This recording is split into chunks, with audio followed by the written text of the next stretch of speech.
یہ دیکھیے دوسرے سے تیسرے رکوع میں اللہ کریم نے نا اس امت کی فضیلت بیان کی. فرمایا کنتم خیر امت اخرجت للناس، فرمایا تم بہترین امت ہو، تمہیں اللہ تبارک و تعالیٰ نے لوگوں کی بھلائی کے لیے پیدا فرمایا ہے. اے رسول کریم کی امت تم ایک بہترین امت ہو. دنیا میں سب سے کمزور شخص پتہ کون ہوتا ہے؟ جسے یہ پتہ ہی نہیں ہوتا کہ میرا مقام کیا ہے. اگر پتہ چل جائے نا میرا مقام کیا ہے تو جینا آسان ہو جائے. یعنی ایک آدمی استاد ہے، ٹیچر ہے، اور جب وہ چھوٹی حرکت کرتا ہے نا تو پتہ لگتا ہے کہ اسے پتہ ہی نہیں کہ میرا اصل میں مقام کیا ہے. تو استاد ہے، تیرا سٹیٹس ہے، تیرا معیار ہے، اتنی چھوٹی بات تو کر گیا. بہت بڑا آدمی، وزعدار آدمی، وہ جب چھوٹی بات کرتا ہے تو محسوس ہوتا ہے کہ نہیں باتوں میں ہی بڑا ہے، باقی اس کے پاس کوئی چیز موجود نہیں ہے. امت مسلمہ بڑی امت ہے. جب یہ چھوٹی بات کرتی ہے نا، چھوٹی بات، میں ملک سے باہر تھا تو وہ سنگیوں کو، ہمارے مسلمانوں کو کچھ مسئلہ بن گیا. ان کی ڈیوٹی ہے سارا دن غیروں کی تعریفیں کرنا، سارا دن تعریفیں کرتے ہیں. ان کی سڑکیں دیکھی ہیں، ان کے مکان دیکھیں، ان کی فلانی چیز دیکھی ہے. تو میں نے ان سے کہا کہ میں نے تو سنا ہے کہ بچہ بالغ ہو جاتا ہے تو ابا خود کہتا ہے جا اپنا بندوبست کر. کہتا ہے کہ نہیں کہتا؟ تو میں نے کہا یہ تو نکال دیتے ہیں بچوں کو، بچے اپنا بندوبست کر لیتے ہیں اور ابا جی کا بندوبست کوئی بھی نہیں کرتا. 2-2 3-3 مہینے یورپ میں بوڑھا اندر مر جاتا ہے تو پھر باہر خبر آتی ہے کہ مر گیا، جب بدبو گلی میں آنے لگتی ہے. یہ معیار ہے. سڑکیں پکی ہیں، اس میں کوئی شک نہیں، مکانات اچھے ہیں، قانون کی پابندی ہے. لیکن میرا مسلمان جب وہاں جاتا ہے اشارہ نہیں توڑتا، تو اگر یہاں بھی نہ توڑے تو قانون یہاں بھی صحیح ہو سکتا ہے. لیکن جو بندہ وہاں سے پیسے کما کے آتا ہے نا، وہ کہتا ہے اشارہ نہ توڑو تو پتہ کیسے چلے گا کہ میں وہاں سے آیا ہوں. تو بھائی آپ بہترین لوگ ہیں، آپ چھوٹی بات کیوں کرتے؟ آپ بہترین لوگ. آپ تھوڑا اونچا بیٹھ کے بات کریں. آپ کا ایک سٹیٹس ہے، مومن کا ایک مقام ہے. میرے نبی کریم صلی اللہ علیہ رسول کریم علیہ السلام بیت اللہ شریف میں کھڑے تھے، کعبہ معظمہ کے سامنے. حضور نے بیت اللہ شریف کی طرف دیکھ کے فرمایا، کہ ترمذی کی حدیث ہے، حضور فرمانے لگے کعبے تیری بڑی عزت ہے، پر جو بندہ میرا کلمہ پڑھ لیتا ہے نا، بندہ مومن، اس کی عزت اللہ کی نظر میں کعبے سے بھی زیادہ ہے. وہ زیادہ قابل اعزاز ہے. اب اس کو سمجھنا چاہیے نا کہ جس نے حضور کا کلمہ پڑھا اس کا ایک اعزاز ہے، یہ چھوٹی بات نہیں کر سکتا. اور اعزاز کس وجہ سے ہے وہ بھی اللہ کریم نے ارشاد فرمایا. فرمایا اخرجت للناس. اعزاز اس لیے نہیں کہ تیرا رنگ گورا ہے، اعزاز اس لیے نہیں کہ تیرا قد اونچا ہے، اعزاز اس لیے نہیں کہ تیرے پاس ڈگریاں زیادہ. تأمرون بالمعروف. امت مسلمہ کی شان اس لیے زیادہ ہے کہ یہ لوگوں کو بھلائی کا حکم دیتے، وتنہون عن المنکر، اور لوگوں کو برائی سے منع کرتے ہیں. اور یہ جو کام لوگ کرتے ہیں نا، خیر کا حکم دینا، برائی سے منع کرنا، یہ لوگ دنیا کے امام ہوتے ہیں. اب ہمارے ہاں کیا ہوتا ہے، ایک سازش ہوتی ہے. جن لوگوں کو ہم نے نیکی کا حکم دینا تھا نا، اللہ کی توحید کا پیغام دینا تھا، نبی کریم علیہ السلام کی رسالت کی بات جن لوگوں کو ہم نے کرنی تھی، جب ہمارا لیڈر اسی قوم کو بطور مثال یہاں بیان کرتا ہے، یعنی جس کے لیے حکم تھا کہ ہم اسے کہیں کہ تو کلمہ پڑھ لے، جب اسے ماڈل بنا کے ہمارے سامنے پیش کیا جائے گا کہ وہ بڑا اچھا ہے، تو ہم اسے کیسے کہیں گے کلمہ پڑھ؟ اور پھر اس سے اگلی بات یہ ہے کہ ہم تقریروں سے کلمہ پڑھانا چاہتے ہیں. تقریر بڑی مؤثر کام ہے، ضرور ہونی چاہیے، لیکن دنیا میں انقلاب عمل سے آتا ہے، عمل سے. صحابہ کرام علیہم رضوان نے بڑی بڑی تقریریں کی، بڑے بڑے جاندار وہ لوگ تھے کہ ایک جملہ کہتے تھے تو دنیا تڑپ اٹھتی تھی، لیکن ان کی تقریروں سے زیادہ اثر ان کے عمل میں تھا. حضرت بایزید بسطامی رحمۃ اللہ علیہ کا زمانہ تھا، تو ایک یہودی اور مسلمان کی دوستی تھی. تو اس یہودی نے مسلمان سے کہا کہ یار ہماری بڑی دوستی ہے تو دوستی پکی رہنی چاہیے. تو مسلمان کہنے لگا بالکل پکی رہے گی، میرے دل میں بھی بڑے دنوں سے خواہش تھی کہ دوستی پکی ہو جائے. تو کہا کیسے پکی ہو سکتی ہے؟ تو مسلمان کہنے لگا تو کلمہ پڑھ لے دوستی. تو وہ یہودی کہنے لگا یار ناراض نہ ہونا، میں نے 2 اسلام دیکھے، کون سے والے اسلام کا کلمہ پڑھو؟ اس نے کہا 2 اسلام. کہنے لگا ایک اسلام تیرا ہے، ایک حضرت بایزید بسطامی کا ہے. میں اور تو کٹھے ہی رہتے ہیں، نماز کا وقت ہوتا ہے تو بھی بیٹھا رہتا ہے، میں بھی بیٹھا رہتا ہوں نماز، اور ادھر اگر شراب کی مجلس چلتی ہے تو میں جاتا ہوں تو معاذ اللہ تو بھی چلا جاتا ہے، اگر کوئی فحاشی اور یعنی کا کام ہے میں جاتا ہوں تو بھی چلا جاتا ہے۔ تو اگر ایک لفظ ہی مجھ سے کہلانا ہے، ایک جملہ ہی کلمے کا، تو میں کہہ دیتا ہوں، لیکن اگر تو مجھے اس اسلام کی دعوت دیتا ہے نا جو حضرت باعزید بستامی کا ہے، حضرت باعزید بستامی کا بھی ایک اسلام ہے، وہ شخص اٹھتا ہے تو پتہ چلتا ہے کہ مصطفیٰ کا غلام ہے، وہ بیٹھتا ہے تو پتہ چلتا ہے یہ کسی کا بنا ہوا ہے، یہ رکتا ہے، آتا ہے، جاتا ہے تو اس کے وجود سے شعائیں چھلکتی ہیں، محسوس ہوتا ہے کہ اس پر رنگ اپنا نہیں، اس پر محمد عربی کا چڑھایا ہوا رنگ ہے، تو نظر آتا ہے۔ تو اگر وہ والا اسلام ہے تو میں قبول کرنے کو تیار ہوں، مجھے پڑھاؤ کلمہ۔ کہ دیکھیں نا، ایک شخص سے میں نے کہا کہ تو سر پہ پگڑی باندھ لے، اور میں نے باندھی نہیں ہوئی، تو فوراً اس کے دل میں خیال آئے گا کہ اگر اتنی اچھی ہوتی تو آپ بھی تو باندھتے نا۔ یعنی وہ آدمی جو بزنس میں جھوٹ بول رہا ہے اور درجنوں جھوٹ بولتا ہے، وہ جب کسی کو سچ بولنے کا مشورہ دیتا ہے تو سامنے والا اس پہ ہنستا ہے، وہ کہتا ہے یار تو نہ ایسے کر، تجھے تو میں اچھی طرح جانتا ہوں تو کیا کہتا ہے۔ تو اللہ تبارک و تعالیٰ نے اس آیہ کریمہ میں ہمیں سمجھایا ہے، ارشاد فرمایا جا رہا ہے کہ تم بہترین امت اس لیے ہو کہ لوگوں کو بھلائی کا حکم دیتے ہو اور برائی سے روکتے ہو، منع کرتے ہو۔ اللہ تعالیٰ ہمیں سمجھنے کی توفیق عطا فرمائے۔ اگلے رکوع میں اللہ تبارک و تعالیٰ نے ارشاد فرمایا کہ بے شک جن لوگوں نے کفر کیا ہے نا، قیامت کے دن اپنا سارا مال دے کے، اپنی ساری جائیداد دے کے بھی اگر وہ جان چھڑانا چاہیں گے تو ان کی جان چھوٹے گی، وہ دوزخی ہیں تو دوزخ میں ہمیشہ ہی رہیں گے، دنیا کا مال قیامت کے دن کام نہیں آئے گا۔ تو بالکل اس سے متصل اللہ کریم نے پھر حکم دیا کہ کوئی چیز کام آنی ہے تو ابھی سے خرچ کر لو اللہ کے راستے میں۔ مطلب ہمیں امید ہوتی ہے کہ میرا بچہ پڑھ کے بخشوائے گا، میرے نام پہ خیرات کرے گا، تو میاں جتنی تو نے کی ہے اپنے لیے اتنی اس نے کرنی ہے نا، تو نے پتہ ہی ہے نا تو نے کیا دیا ہے، تو آپ میرا اور آپ کا بیٹا ہی ہے نا۔ تو اللہ تبارک و تعالیٰ نے یہاں حکم ارشاد فرمایا کہ خود اپنے لیے کر لو جو کچھ کرنا ہے۔ اور پھر ایک اور عادت یہاں اللہ کریم نے انسان کی بیان فرمائی اسی پارے میں، ارشاد فرمایا کہ اسے تھوڑی سی خوشی ملتی ہے تو راضی ہوتا ہے، اور ذرا سی تکلیف پہنچتی ہے تو شکوے کرنے لگ جاتا ہے۔ میں اکثر کہا کرتا ہوں کہ جو نعمتیں بن مانگے مل گئی ان کا شکریہ کوئی نہیں، اور جو نہیں نہ ملی ہوئی اس کا رونا ہے۔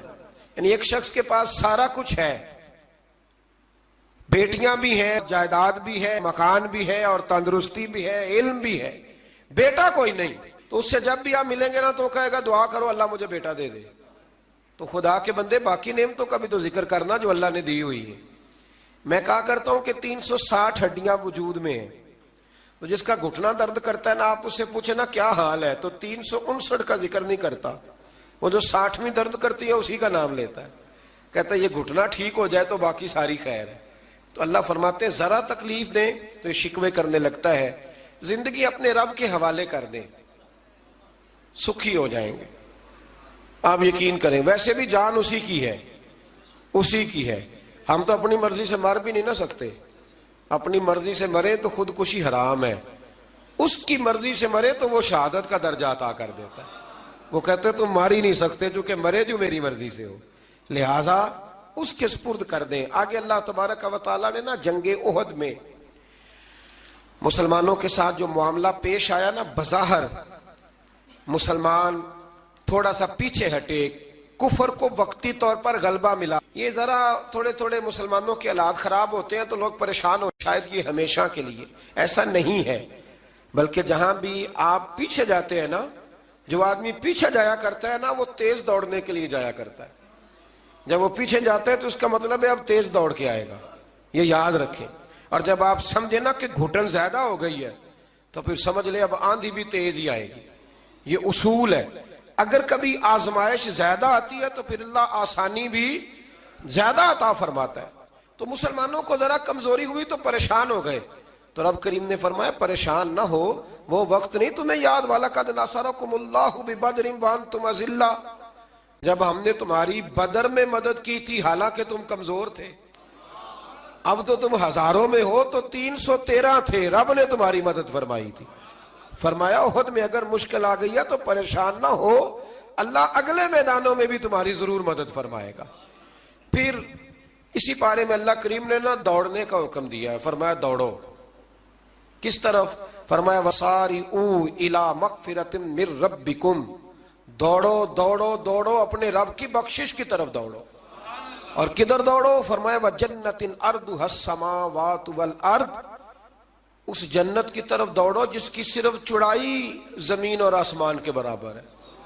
اللہ کریم نے چوڑائی بتا دی، فرمایا جنت کی چوڑائی اتنی ہے جتنے زمین و آسمان ہے، تمہیں چوڑائی بتا دیا، باقی لمبائی کا حساب کرتے رہنا۔ اور میرے رسول کریم علیہ السلام نے تو جنت کا مضمون سمیٹا تو حضور نے جملوں میں حد ہی کر دی، بڑی نعمتیں بیان کر کے نا، بڑی نعمتیں بیان کر کے حضور فرمانے لگے اللہ نے تمہارے لیے بڑا کچھ بنایا ہے، اور اتنا کچھ بنایا ہے نہ کسی آنکھ نے دیکھا، نہ کسی کان نے سنا، اور نہ تمہارے دل پہ کبھی خیال ہی گزرا ہوگا، جو نعمتیں رب نے تمہارے لیے جنت میں تیار کی ہوئی۔ تو اس میں اللہ تبارک و تعالیٰ نے اس بات کی طرف بھی ذکر فرمایا۔ پھر اسی پارے کے اندر اللہ کریم نے غصہ پینے والوں کو اور معاف کرنے والوں کو کہا کہ یہ وہ والی نیکی ہے جو اللہ کو بڑی پسند ہے۔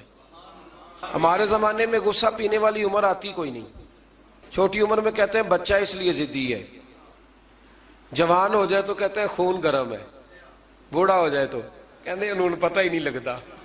تو بھائی یہ بتائیں پھر درگزر کی عمر کون سی ہے؟ بچہ تھا تو ضدی تھا، اور جوان تھا تو خون گرم تھا، بوڑھا ہو گیا تو اب چڑچڑا ہو گیا ہے۔ تو بھائی معاف کرنے کی عمر کون سی ہے؟ میرے رسول کریم علیہ السلام نے زندگی میں دکھ زیادہ دیکھے۔ حضور فرماتے ہیں جتنا مجھے ستایا گیا کسی کو نہیں ستایا گیا۔ حضرت جابر ابن عبداللہ فرماتے ہیں میں نے اپنے محبوب کو جب بھی دیکھا مسکراتے ہی دیکھا اور معاف کرتے ہی دیکھا۔ تو مہربانی فرمائیں والکاظمین الغیظ والعافین عن الناس، غصہ پینے والے، لوگوں کو معاف کرنے والے۔ واللہ یحب المحسنین، فرمایا یہ وہ نیکوکار ہیں جن سے اللہ محبت فرماتا ہے۔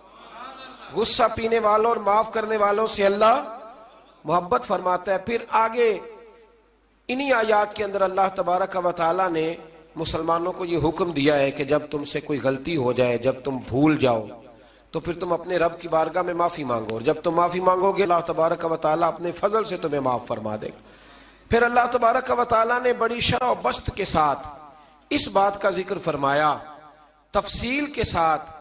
احد کے اندر جب لوگ پریشان ہوئے تھے تو وہ شدید آزمائش کا شکار تھے، تو مالک کریم نے انہیں تسلی دی، فرمایا یہ تمہاری آزمائش وقتی ہے، آنے والے وقت میں اللہ تمہیں کامیابیاں عطا فرمائے گا۔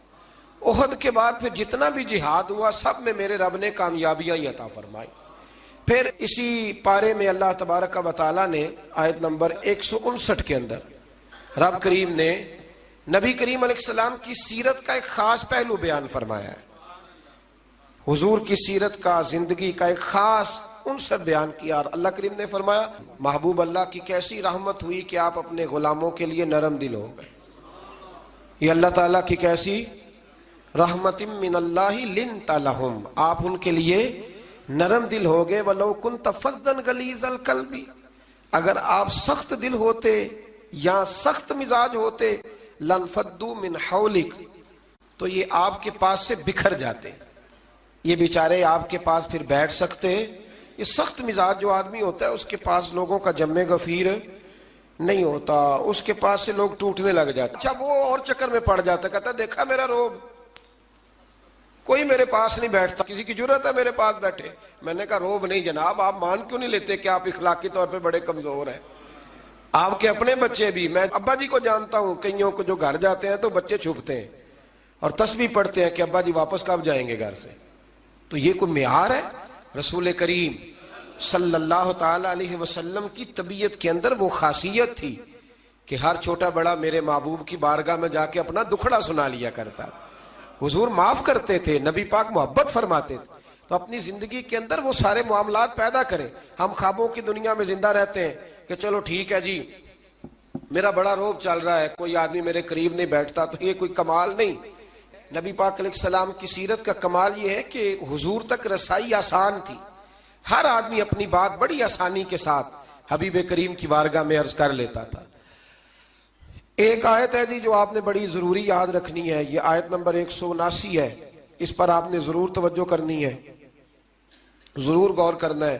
ایک چھوٹا سا مسئلہ لوگ بڑا اس کو الجھا دیتے ہیں، اللہ کریم نے اس آیت کریمہ میں اس کا بھی بیان فرمایا ہے۔ اسی پارے میں سورہ آل عمران میں فرمایا وَمَا كَانَ اللَّهُ لِيُطْلِعَكُمْ عَلَى الْغَيْبِ وَلَكِنَّ اللَّهَ يَجْتَبِي مِن رُّسُلِهِ مَن يَشَاءُ۔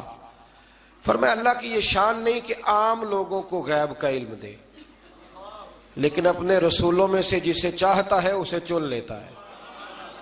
عام لوگوں کو اللہ اپنے غیب پر مطلع کرتا، لیکن اپنے رسولوں میں سے جسے چاہتا ہے اسے، یہ سورہ آل عمران ہے۔ کوئی کسی تفسیر میں آپ نہ جائیں، سادہ ترجمہ کسی کا کیا ہوا پڑھ لیں، عام لوگوں کو اللہ غیب پر اطلاع دیتا نہیں، لیکن اپنے رسولوں میں سے جس کو چاہتا ہے اسے چن لیتا ہے۔ حضرت عمر فاروق فرماتے ہیں رسول کریم کے علم پر کچھ منافقین نے اعتراض کیا کہ ہم پیچھے نمازیں پڑھتے ہیں، انہیں ہمارا علم نہیں، تو کہتے ہیں نبی کریم منبر پر بیٹھے فجر کے بعد، تو فرمایا پوچھو کیا پوچھنا ہے۔ حضور نے اتنا بیان کیا کہ ظہر کی نماز ہو گئی، پھر زور پڑھ کے حضور دوبارہ منبر پر بیٹھے، اتنا بیان کیا کہ عصر ہو گئی، پھر عصر پڑھ کے حضور منبر پر بیٹھے، اتنی باتیں بیان کی کہ مغرب ہو گئی۔ حضرت عمر کہتے ہیں حضور نے ہمیں اتنی باتیں بتائیں کہ جہنمی جہنم میں چلے گئے، جنتی جنت میں چلے گئے۔ اور حضور پھر بیان کرتے ہے کوئی پوچھنے والا تو پوچھو مجھ سے کیا پوچھنا چاہتے ہو۔ ہمارے استاد تھے، شیخ تھے علامہ تحسین رضا صاحب بریلی شریف میں، انہوں نے ایک قطعہ کہا تھا بڑا شاندار، کہنے لگے علم غیب رسول کے منکر اس حقیقت کو بھول جاتے ہیں، غیب مانا کہ راز ہے لیکن راز اپنوں سے کب چھپاتے ہیں۔ اور اعلیٰ حضرت نے تو قلم توڑ دیے، فرمانے لگے اور کوئی غیب تم سے نہا ہو بھلا جب خدا ہی نہ چھپا رہا، جو سب سے بڑا غیب ہے جب نبی پاک نے اسے ہی دیکھ لیا ہے تو پیچھے کیا رہ گیا۔ تو اس لیے اس آیت کریمہ میں اللہ کریم نے اس مسئلے کو حل فرما دیا۔ ہاں ایک بات ضرور ہے، اس پر ضرور آپ حضرات توجہ کریں کہ اللہ کے انبیاء کی اور نبی کریم علیہ السلام کی بھی کوئی چیز بھی، کوئی طاقت بھی ذاتی نہیں، جو بھی ہے اللہ کا عطا کرتا ہے، کوئی چیز بھی ذاتی، علم غیب بھی ذاتی نہیں، اللہ کا دیا ہوا ہے۔ آگے سورہ نساء آ جاتی ہے۔ سورہ نساء کے اندر نا اللہ کریم نے بالکل آغاز میں ارشاد فرمایا کہ یا ایھا الناس اتقوا ربکم الذی خلقکم من نفس واحدہ، اے لوگو اپنے رب سے ڈرو جس نے تمہیں ایک جان سے پیدا فرمایا۔ ایک بہت بڑے پیر صاحب کے صاحبزادے نے نا ایک شخص سے کہا کہ میرا ذرا خیال کرنا، میں فلاں بزرگ کا صاحبزادہ ہوں۔ تو آدمی کہنے لگا تو بھی ذرا خیال کرنا، میں بھی نبی کا صاحبزادہ ہوں۔ اس نے کہا تو کس نبی کا؟ کہنے لگے حضرت آدم علیہ السلام کا۔ تو چپ کر گیا، کہنے لگا بات تیری ٹھیک ہے، کیونکہ سارے حضرت آدم کی اولاد ہے۔ یہ جو قبائل بنائے جاتے ہیں نا، قبیلے، یہ تعارف کے لیے بنائے جاتے ہیں، صرف تعارف کے لیے کہ پتہ چل جائے اس کا فلاں قبیلے سے تعلق ہے، اس کا۔ اور برادریوں میں بھی جو قبیلے ہوتے تھے وہ ایک برادری کی بھی مختلف شاخیں ہوتی تھیں، مختلف شاخیں۔ قریش، بنو امیہ یہ قبیلہ ایک تھا، پھر اس کی آگے شاخیں ہو گئی، اور بہت سارے لوگ تھے جو تقسیم در تقسیم ہوئے، شاخیں بنتی جاتی ہیں۔ تو یہ سارا کچھ کیا ہے؟ تعارف کے لیے ہے، ورنہ اولاد سارے کس کی ہیں؟ حضرت۔ اور نبی پاک علیہ السلام نے جب خطبہ دیا نا حجت الوداع کا، تو حضور نے اعلان فرما دیا، فرمایا نہ کوئی بڑا ہے، نہ کوئی چھوٹا ہے، نہ کوئی گورا ہے، نہ کوئی کالا ہے، نہ کوئی عربی ہے، نہ کوئی اجمی ہے۔ ہاں ان اکرمکم عند اللہ اتقاکم، اللہ کی نظر میں اس کی عزت زیادہ ہے جو زیادہ پرہیزگار ہے۔ ابھی تک یہ مصیبت بنی ہوئی ہے ہمارے معاشرے میں، ابھی تک برادریزم کی، اور کوئی عجیب سا ہی معاملہ ہے، سمجھ میں نہیں آتا کہ یہ کہاں جا کے حل ہوگا۔ ایک ہی برادری سے دو لوگ ہیں، ان سے کہا گیا کہ جناب وہ آپ نے کہا تھا کہ راجپوت فیملی میں رشتہ مل جائے تو اچھا ہے، تو مل گیا، کر لے۔ کہنے لگے نہیں کرنا، یہ مہاجر ہے، ہم مقامی ہیں۔ تو ٹھیک ہو گیا بھئی، اب کتنی تقسیم اور کرنی، یعنی اس سے بھی آگے، اور پھر اس سے آگے تقسیمیں، اور یہ اتنی خوفناک تقسیم ہے کئی دفعہ پریشان ہو جاتے ہیں کہ قوم کتنی کو بٹے گی، کتنی کو بٹے گا۔ آپ یہ جو تقسیم ہے نا، اس تقسیم سے نکلیں. اب آپ یہ مزاج بنائیں کہ بھئی یہ نہیں کہ ان کو کھانا بنانا نہیں آتا، معاملہ یہ ہے کہ ان کا ٹیسٹ اپنا ہے، ہمارا ٹیسٹ، تھوڑی وحدانیت کی طرف جائیں، امت واحدہ بننے کی کوشش کریں. ایک تقسیم ایسی ہے بد عقیدگی کی کہ جس سے نکلا نہیں جا سکتا. جو بد عقیدہ ہو گیا اس کے ساتھ کیا صلح ہو سکتی ہے؟ لیکن باقی کوشش کریں، جو اپنے ہیں نا اپنے، ان کی غلطیوں سے درگزر کریں، انہیں قریب کریں، چھوٹی موٹی کمزوریاں دور کریں، محبت کے ساتھ ذکر کریں، خیر کی بولی بولیں، اپنوں کی باتیں اپنوں میں رکھیں، اور کوشش کریں دل تھوڑا بڑا رہے، محبت تھوڑی بڑی رہے، پیار تھوڑا بڑا رہے، وفا تھوڑی بڑی رہے. اس سے آپ کا دل بھی بڑا ہوگا اور لوگوں کے اندر محبت بھی زیادہ پیدا ہوگی. اللہ ہمیں سمجھنے کی توفیق عطا فرمائے. بچھڑ گیا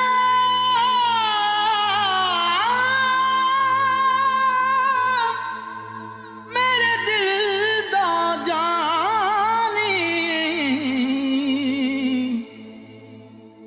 تے میں ککھاں وانگر رل گئی، پھلاں نال نازک جندڑی میری وچ کنڈیاں دے رل گئی.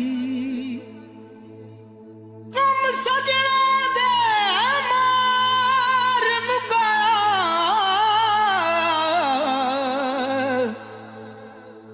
تے میں اتھروں بن کے ڈل گئی. ایک مایا تیری یاد نہ بھلدی، باقی ہر شے جگ دی بھل گئی.